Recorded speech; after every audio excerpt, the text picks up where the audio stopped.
And we back again on the One Gotta Go show. You know, normally we talking about hip hop and good music, but we also talk about sports over here at One Gotta Go.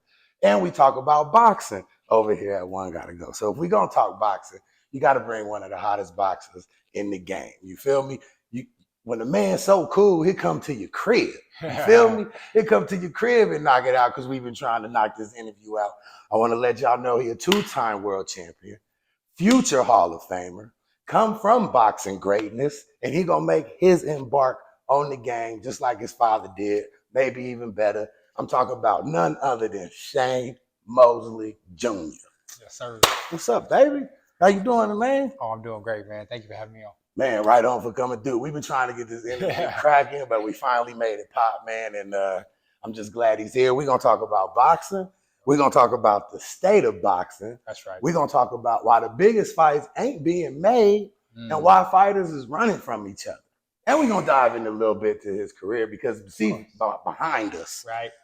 The boy ride with his straps. You know what I'm saying? And we ain't talking pistols. Always strapped. He's always strapped, and we ain't talking pistols, baby. This Shane Mosely Jr. So I want to dive in, man. Let's talk about these pretty pieces right here, man. For the people that don't know, can you name the opponent that you whooped for each one of these belts and win that fight? So this one right here is my my Creed, my Creed fight.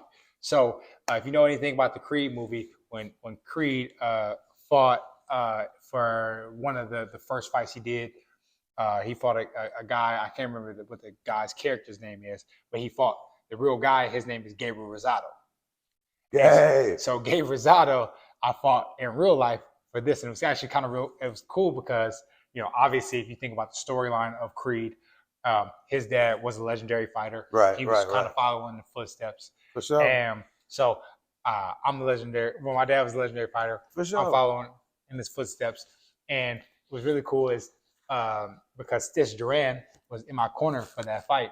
Okay, what's up, Stitch? I know Stitch. What's up, Stitch? And so Stitch was actually in Creed's corner for that for the fight. He was in that movie. Yeah, he was. And Creed, he was in my corner for this fight. He said, "Yeah, well, I beat him in the movie. I'm gonna beat him in real life now." Hell yeah, that's what I'm talking about. So that was Gabe. I beat Gabe. He put pause on you for this, Gabe. You know what I'm saying? But everybody needs somebody in their career, man. Because I knew he whooped Gabe for the belt. But I do want to say, I knew you was gonna beat Gabe. A lot of people counted you out. You feel me? Because we talk boxing at the barbershop, but we always gonna keep it real on the One Gotta Go show. Right. Like, I knew you was gonna beat Gabe. Feel me? But a lot of people like, nah, Gabe, durable.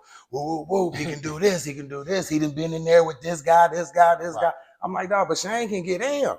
Y'all don't know. And Shane fresher than Gabe. You feel what I'm saying? If Gabe been in there with everybody, then that means he ain't gonna stand up with you. And I knew you was gonna beat him. That's why he got this strap. And it was actually really, for me, you know, going into that fight, because Gabe, who Gabe beat for this belt, actually was a guy named Beck the Bully. And Beck, he knocked out Beck the Bully. Okay. On I wouldn't say a lucky shot, but it was definitely a shot that he timed. He had dropped Gabe, and then Beck was coming in for the kill, and he kind of drew him in, boom, caught him at the same time, knocked him all the way out.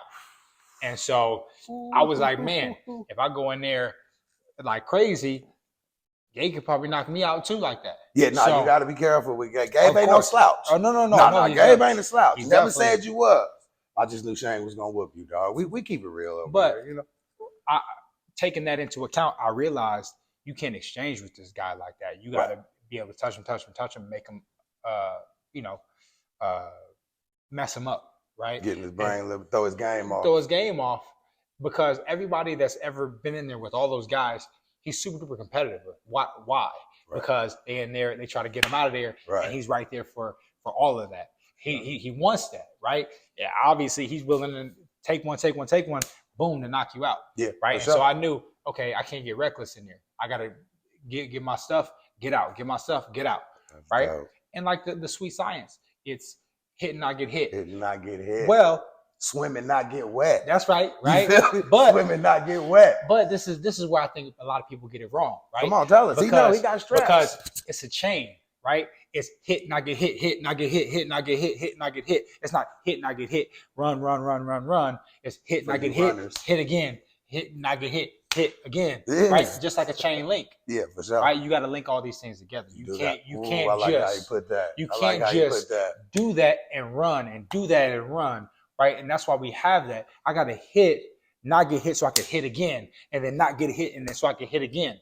I'm trying to hurt these guys. Yeah, I'm not just trying to hit and not get hit and then look pretty. I'm trying to hit and not get hit so I can hit again. Now, the sweet science of it. And you feel me? It's with the chain. You got to chain it together. That's the sound and gold. Working on the chain. I just brought that memory. I forget the name of it, but Charlie Sheen was in that movie. It was an army movie. They was all dancing, but they had to stay strong with the chain. That was the only way they could make that march happen. That shit was dope. So, Gabe, we appreciate the opportunity, man. But a real fighter stood, real cream rises to the top, baby. You know what I'm saying? Now, let's talk about this belt right here. NABO champ. You feel me? Let them know what weight class you snatched this up in. This was 60. This is a middleweight. Middleweight. So this was at 168. This one's at 160. And who'd you put pause on for this one? That was Demetrius Ballard. Okay. And so he only had one loss previously, and he had lost to Jaime Munguia. Right. Munguia, that's the one that's about to fight Canelo. Yes. Right. Okay. And so he had just lost to him. That was his only loss. And so obviously everybody also thought that he was going to beat me. He was going to put the paws on me and stuff like that because his only loss was Jaime Munguia. And me, I got losses. I got 4 losses, and people are like, oh, he's here nor there, right? But nevertheless, I wanted to take it real old school and be physical with him, and be able to hit him and then be able to stop him with my physicality, right? Because you could stop people with moving and making him miss, but you also stop people with putting your hands on him, kind of like George Foreman. Right. Yeah, right? Yeah. Hold George you there right there. Hold you there so he can hit you. Bam, exactly. Bam, right? And if I stop you from punching or I close the lane on you, then you can't punch as easy. Right? If I close the lane, now I know you only have a few options, right? And so that's also another thing that is not so broadly taught. I mean, obviously the top guys got those things. Right, yeah, for sure. But like the Shakur Stevenson, like Ryan Garcia. Like right. But he uses that and moves away. He doesn't use that to just like get off and then do it again and stuff like that. But nevertheless, that's what I wanted to gain, to be physical, to be in that mid-range so that I could do that. And that mid-range allowed me to get the knockout. That's what I'm talking about. Now, my next question, bro, is because you said that for this fight and people said that for that fight. Why you think they count you out, man, when you take these so-called step-up fights? Like, you make it look easy. The training camp ain't easy. He trained so hard, he make the fight look easy. But that's hard training, you feel me? But why you think they count you out, bro? I think it ain't the curly hair for sure. You feel me? I don't know why. I don't know why. I think really people have a high expectation for me. And since I have made losses, made mistakes, for sure, that a lot of people think, oh, well, he's just whatever. He's just fighting for, whatever. And I'm happy about those mistakes. I'm happy about those losses because I can learn from them. Sure. And you're not a failure until you quit. Exactly. Right? 100%. If I quit before I get my goal, then I fail. Right. Yeah. For right. Sure. If I don't quit until I get my goal, it don't matter how many losses I get. I can get 10 more losses. Right. Yeah. But if I hit my goal after those 10 losses, guess what? It don't matter. Man, it don't matter. Sure. It don't matter. Nah, hell yeah, it don't matter. Hell no. Right. Let's talk about them losses though. You got 4. I got 4. And we ain't gonna speak on them, but I just want to speak on it for the people that's watching, because so Floyd got everybody thinking you can't lose. Floyd got everybody thinking you got to go undefeated to be relevant. You got to go undefeated to make money. You can't be considered great until you go undefeated. I don't feel like that was necessary for the general public. That was for the business of boxing. Okay. And I understand, right? I get it. And without a context, it doesn't make sense, right? Now, in context, it makes a lot of sense for him at his value. Right. Him continuously beating these legendary fighters, continuously saying, look, this is where I was. Yesterday's price ain't today's price. Because guess who I beat after this? And then guess who I beat after this? And then guess who I beat? And nobody can beat me. Right. And guess what? I'm undefeated. Nobody can beat me. I'm undefeated. Nobody can beat me. So you keep on pushing it down their throats until they go, yeah, man, pay him this money. Pay him this money. He did break bread. He killed the game. He did. And then you go, man, that's all he talks about. That's all he talks about. I can't wait till somebody beat him. I can't wait till somebody. And guess what that does? Yeah, pay me some more money. Pay me some more money. People paying $10,000 a ticket hoping you exactly. lose. Yeah, crazy. See, all these people, they can't beat me. I don't care what they can't beat me. They can't beat me. And guess what? More people. And guess who else did that? Who? Muhammad Ali. Yeah. Guess who else did that? Who? Jack Johnson. Oh. Guess who else did that? Who? A whole bunch of people. Everybody does it, man. But see, I like the fact that losses don't mean nothing, because sometimes losses is lessons. You know what I'm saying? Of like course. To me, if a fighter lose, I don't turn my back on the fighter at all. What you could say though is the controversial things that people said Floyd may have lost, right? The Castillo, the Maidana, he only did rematch close fights. Right, but guess what happened when he did? Lopsided. He beat the brakes off. Yeah, lopsided fight. He goes, yeah, I told you. And that's one thing that was beautiful about him. Even if you question him, or even if it was close, he made it to where you can't question me no more. Yeah, straight up. And we were right. Yeah, damn right. The decision was right. Damn so right. You then get to do that. Just like Lennox Lewis. Anybody that ever beat him, he got a knockout win over him. So you can't say, the last time I fought him, I knocked him out. So yeah, they might have beat me, but guess what? They got knocked out next time. For sure. That you know what? That takes me back to when Lennox Lewis fought Rockman. Of course. Rockman went in there and did his thing. Lennox was like, all right, bro, I see you on the rematch. I see you on the rematch. And then boom. Gave him what he got. And then everybody thought, oh, it was just a fluke. Nah. No, of course. Right. But you know what I mean? That's what everybody was saying. You know what I mean? And unfortunately, Rockman couldn't get the third fight. But you know what I mean? Like, and we never know, right? But that's what made Lennox great. Right? Is that anybody that could say that they got a victory over him, they got knocked out. For sure. That's the last thing that you see. So there's literally nobody that's ever beat him that hasn't got knocked out. That's true shit. True shit. So we come back and avenge all your losses. You know exactly. And so that's what made his career, Floyd Mayweather, that is, very beautiful, great. Yeah, for sure. And so,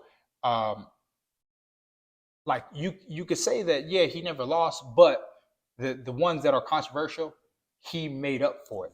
And he did what you're supposed to do if you do lose. Right. So no, he doesn't have the loss, but he has the blemish, and he took care of the blemish like you should. Right, yeah, for sure. So with that being said, he did what he had to do in order to overcome. For sure. Like any great fighter would. Yeah, no, you're right. So yeah, fighting greatness right here. So could I say, oh, you know, like people shouldn't lose, or you know, he didn't lose?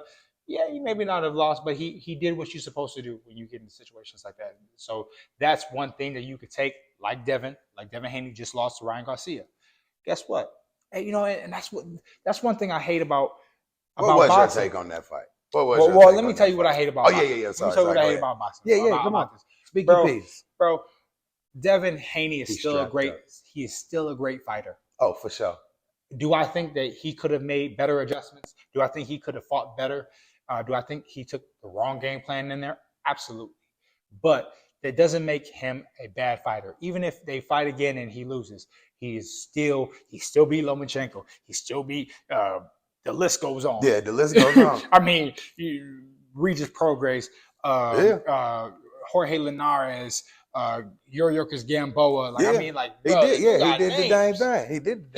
He got Cambosis. Yeah, he got Cambosis on there. He went to Cambosis' backyard exactly. Went to his house. Yeah, went to the crib. He went to the crib and put balls on him. So exactly. Damn, you still. I mean, that's why I say if boxing, but L's is okay. Sometimes a man wake up feeling better that day.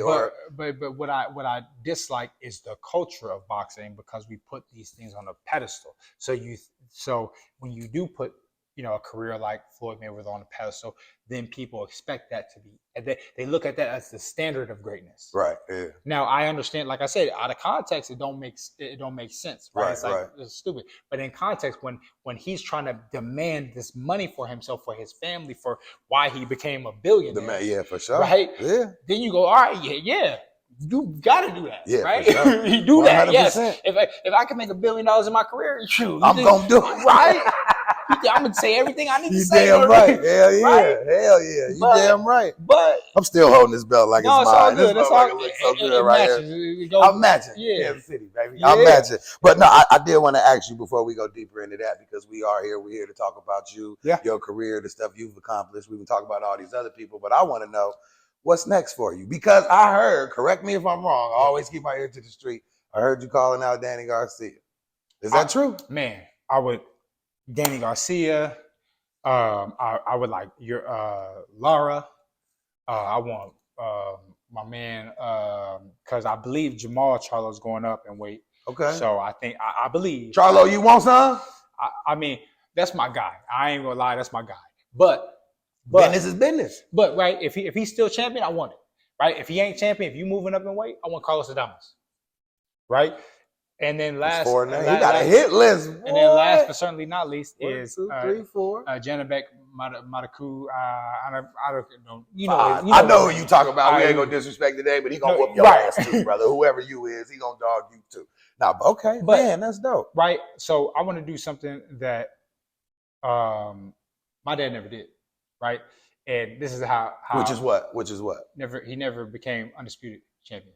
My dad was unified champion. Okay. So he had two belts. Okay. And one. He ain't never had all of them. Right. So that's undisputed.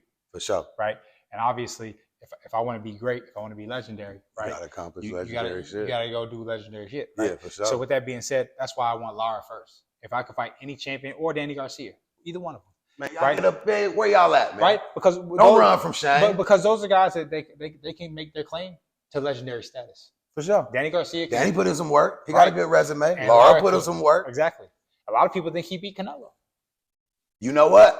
That was a damn good fight. Right? Damn good fight. But the only time Canelo got off the meal was when Lara sat still for a couple seconds. Right. And them 3-4 hooks to the body don't mean you won the round because they sound loud. Exactly. He could have hit his elbow when he dropped that elbow. You feel me? So with that being said, he has legendary status. So if I want to be legend, why not beat the legends? Right? Sure. No disrespect to Carlos Adames, no disrespect to Janabek. But I want them first before they go. Right. Yeah. Right. If I can get it before you go, let me grab that before you go. Right? Let me grab it. Lara, Danny, where y'all at, man? Who we got to call? Right. Make this fight happen. You got to fight anyway. We ain't seen y'all in. No, wait, do Lara got a fight coming up? Lara just fought. Lara just fought, but Danny ain't fought in a minute. To my knowledge, he was trying to get the fight with Lara. Right? He's trying to get that. So look. It's I'll fight either one of y'all. Let y'all duke it out amongst yourself, and he'll whoop the winner. Or if y'all gonna do that, if y'all can't come from an agreement, fight me first, and then I'll fight the winner. The winner fight, whoever else. Now let me ask you this: if that fight did take place, because those fighters they still up under Al, right? They with PBC. They with PBC. Now, how would that work? Because you're signed with Golden Boy, correct? So how would that work if that fight would happen? Because how they doing the state of boxing right now, if fighters are not under that same umbrella, they kind of won't make that fight happen. Well, I think there may start being a change unless PBC starts getting more dates from other networks, right? With Prime or whoever else. I'm not sure what their situation is looking like. But if they don't have as many dates and they got still a lot of these fighters that need fights, right? They might be more willing to let them go on other promotions. Gotcha. Okay. And go to other things. Before, when they had the Showtime deal, when they had all these other things, it was like, no. We keeping them here because we need Showtime needs dates. What's the other network? CBS needs dates. CBS, yeah. Right. So with that being said, we're not going to. No, they're not fighting anywhere else because they need to fight here because we need to put on these dates. For sure. Now, if they don't have as many dates, then okay, well, they still need to fight. We still need to feed off. Our fighters. Yeah, for sure. So let's go ahead and y'all go ahead over there. Okay. Well, we gonna make the fight happen, man. Y'all got to get all the bullshit out the way. Fighters want to fight, man. Who wouldn't want to fight on Prime? Who wouldn't want to fight on Prime? I mean, if you want me to fight on Prime, holla at us, man. He's ready to whoop y'all on Prime or whatever app got the bread. You heard what he said, all right? And I just made that rhyme for a second. But no, we gonna mosey on, man. I got so many things I want to talk to you about, man. He is living out here in Las Vegas. He's training out here in Las Vegas. You now call Las Vegas home? Las Vegas home. Okay, so now that leads me to my next question because I'm a Vegas native, right? Born and raised out here. You feel me? Man, been cutting hair out here forever. 7320 South Rainbow, Suite 111. Go check them Come out. get faded. We got you in the game. But not these fades. Just if it's these fades, I'm calling the homie. I ain't got time. You feel me? But I do want to say that you were able to go out there. I seen in the news some highlights that you went to the Golden Knights game. Oh yeah. And you got to that reel up there, man. Talk to me. How did that happen? Did your management make that happen for you, or you just reached out? Like, how did that happen? My management actually made that happen. So that was dope. That was talk about that moment. That was dope. And literally like being able to get up there and rally the troops and stuff like that. Literally, we were down. So we were down actually in the thing, and the guys are like, oh, oh man, sorry you came on a bad night, da da da. I'm like, listen, I'm about to ring the bell and I'm about to get them back. Get it cracking in this motherfucker. Literally, they like in like that's dope. In like 5 minutes, we scored like 3 goals. After you rounded on the third period, I was like, yeah, man. And then sure enough, we came back. How was the atmosphere? Oh, it was.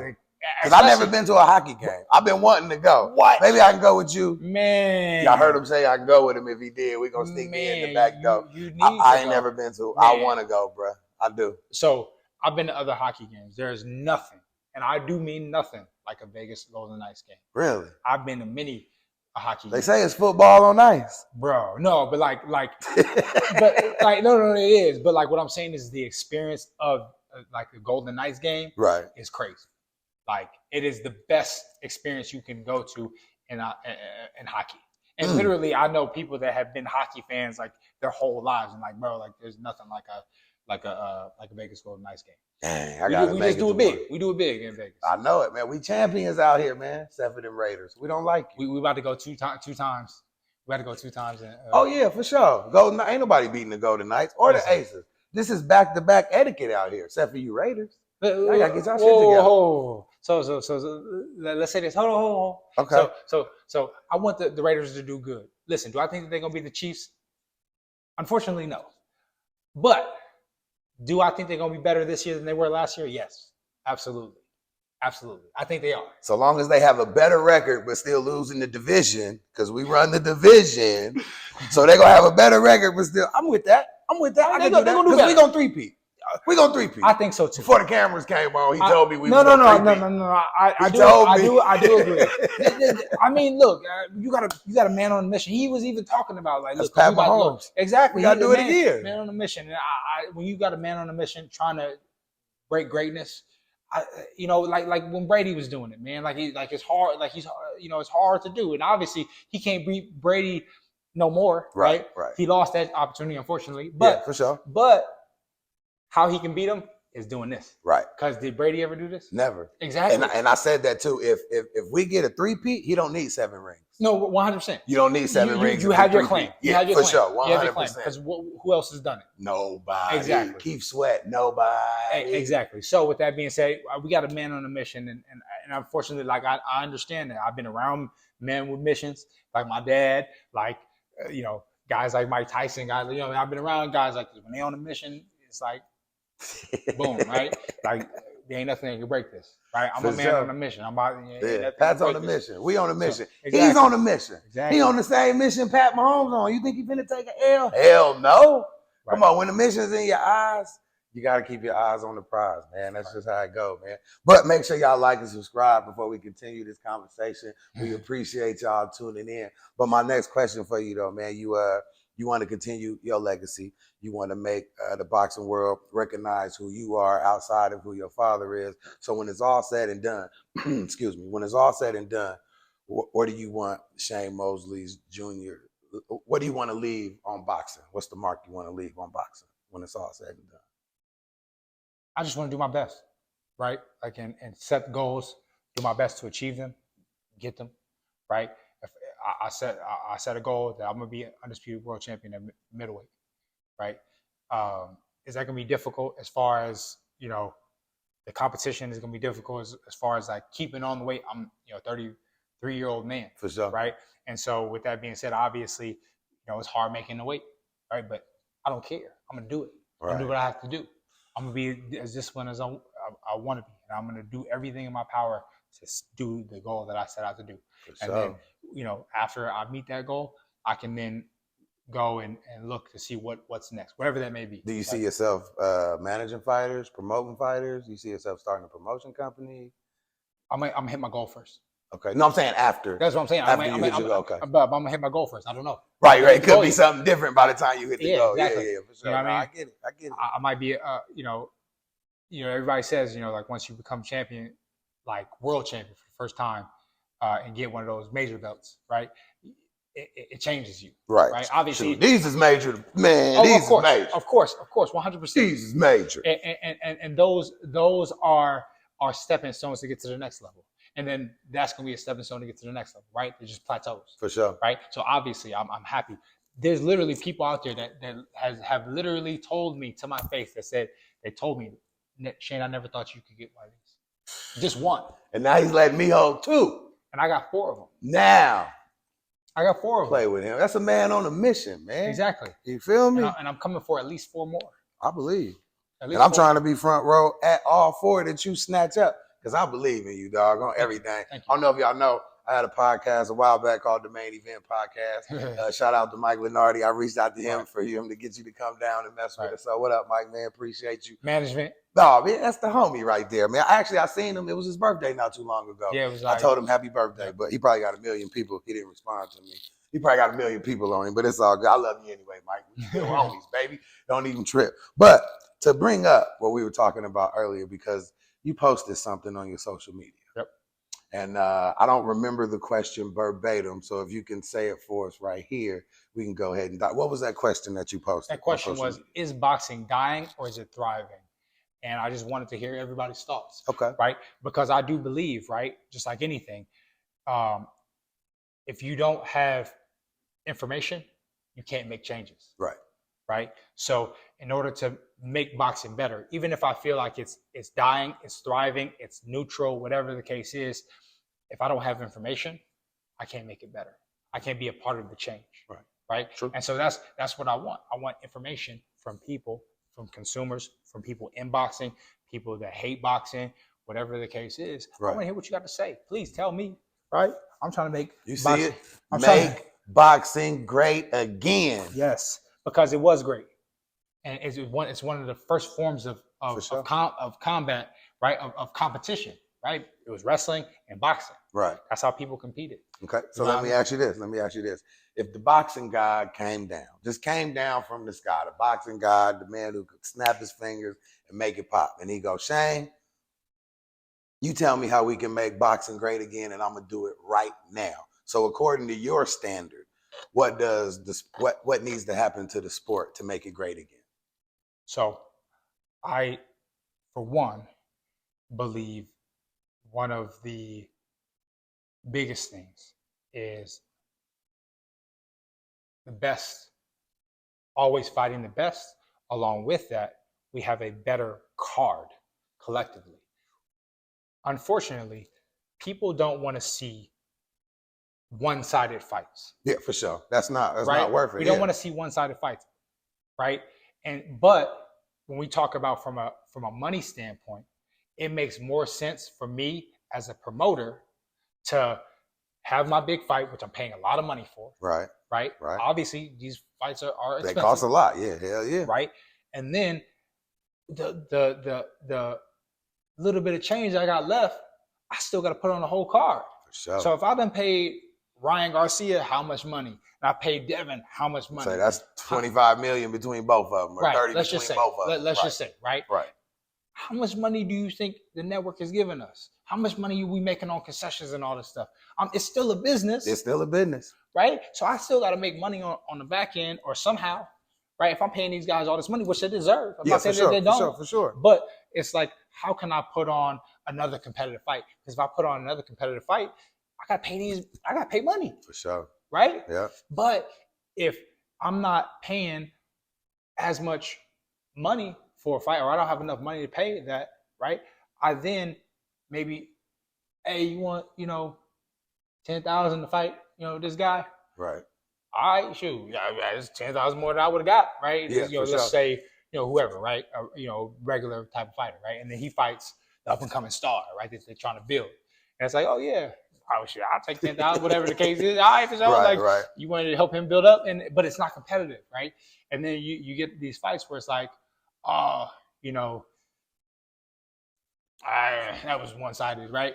And then the flip side of that, on the guy that they're trying to build up, right, is that he unfortunately never got a chance through his career to meet a competitive guy to where he's consistently getting competitive fights. Right.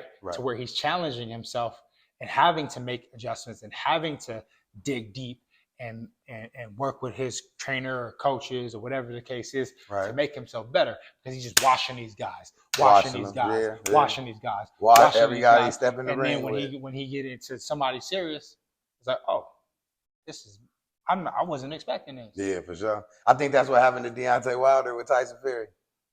He was sleeping everybody, and then he got in there with Tyson. It's like, I'm going to sleep him too. Well, he almost did. He almost did. Yeah. That boy got 13 seconds to get up, though. You know what I mean? Listen, he almost did. He did get 13 seconds to get up. He did. So with that being said, it's like, look, like it worked until it didn't. Right? Which, I mean, by that time, he got his money. Yeah, so, for sure. I mean, hey, whatever. He got his bread. Okay, now let me ask you this. You said to make a stacked card, right? So do you think that would mean some of the main event taking a dip into their purse to pay some of the other guys that want to get their purse up to make a card exciting? Like if you getting 20 mil to fight somebody, but it's your show, you the promoter, you want to put on a good card, but you know this dude is good, he's a main event fighter. First, do you want him to take a back seat, even though he's a main event fighter because it's your show? Because he is going to bring value. So if you was getting 20, would you take 1 or 2 million out your purse to make sure he's happy, even though he's not getting main event, but here goes this, just to make the card good? Is that making change? I'm not particularly sure. I haven't taken that side too much, but it's a conversation that maybe should happen. Right. Maybe. Because that's what I think about when you make a good card. So it's like, okay, yeah, put Canelo in his fight the main event, and then you got Tank fighting his guy, and then you make Ryan fight somebody, and then put you on there, and then put Devin on there. It's like, dang, all these dudes is main event fighters, but who gonna set their ego aside to make a great card? Well, you feel me? I mean, you could say Tank and Benavidez did. Somebody took a dip. Yeah. Somebody took a dip in this card. Yeah. So I don't know who did, or maybe they promised Benavidez or Tank, one of them, hey, look, take a little cut this time. When we start getting more dates, blah blah. Maybe that's a conversation too. Hey, look, for this one, because we're trying to build up this, we're trying to get the momentum going. We need to get these better fights. Look, you take a little bit back. I got you on the next one. For sure. Put it in writing, whatever the case is. For sure. Right? I like that. That's something, right? Or you start doing like this, right? Maybe you start giving people incentives like the UFC does, right? Look, the knockout of the night or something like that, or performance of the night, for sure, or best boxer of the night, right? Right. It ain't gotta be nothing crazy, but look, if I could get an extra $2,000, even that, right? An extra $2,000 on my shoot. Hey, but that also go down to the promoter. I'm talking to promoters because I done promoted a few fights in my lifetime, right? So I know the business behind the boxing. So promoters, if you want to put together a better card, stop pocketing all the sponsorship bread. Fatten the fighters' pockets a little bit more. You're getting 2, 3, 4 million from liquors and cable companies and all this shit. Put an extra couple $100,000 in one of these fighters' pockets to make a great card. You feel me? Or give them the incentive. Look, if you put on the performance right here on both sides, right? Even if you're the B-side fighter. Right. And the B-side fighter is the guy that is not favored to win, or he's not promoted by the main promoter. Right? Right. So with that being said, give the B-side fighter a little, if you could be my guy, I'm gonna throw you 5,000. Yeah, for sure. I like that. I do like that. What?